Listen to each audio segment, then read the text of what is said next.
The hilarious revenge of following my dad's absolute hardest rules. My dad had this obsession with saving money on electricity. The rule in our house was brutal. If you left a room for even 2 seconds, you had to flip the light switch off. If he caught you leaving a light on, you owed him $5 from your allowance. No excuses, no exceptions. By the time I turned 14, I was so broke and so tired of it. If he wanted a perfectly dark house, I was going to give him exactly what he asked for. I went full military tactical, blackout mode. It started on a Tuesday night. I went to the hardware store and bought a heavy-duty, high lumen, tactical headlamp. The next evening, the second the sun went down, I walked into the living room with the headlamp strapped tight to my forehead. I walked over to the wall, flipped every single light switch off, and sat down on the couch under the blinding beam of my headlamp. My mom walked in, squinting, and said, "What on earth are you doing?" I looked at her, completely deadpan, and said, "Conserving resources, Mother. The grid is vulnerable." My dad walked in next, tripped over the coffee table in the dark, and yelled.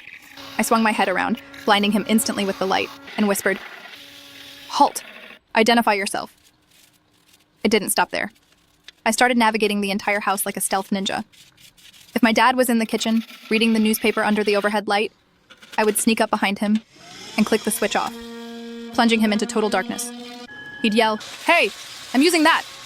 And I would whisper from the shadows, "You blinked, Dad, for a full 3 seconds. Your eyes were closed. That is a waste of precious voltage." The absolute breaking point happened during family movie night. My dad got up to go to the bathroom.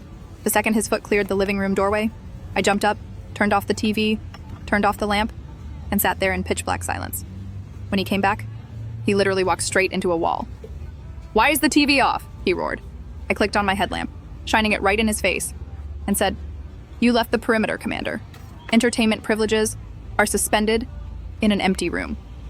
He stood there, breathing heavily, and finally cracked. "Fine, just turn the TV back on. New rule, just don't leave the lights on overnight." I won. Now, whenever he starts complaining about the electric bill, I just tap my headlamp and smile.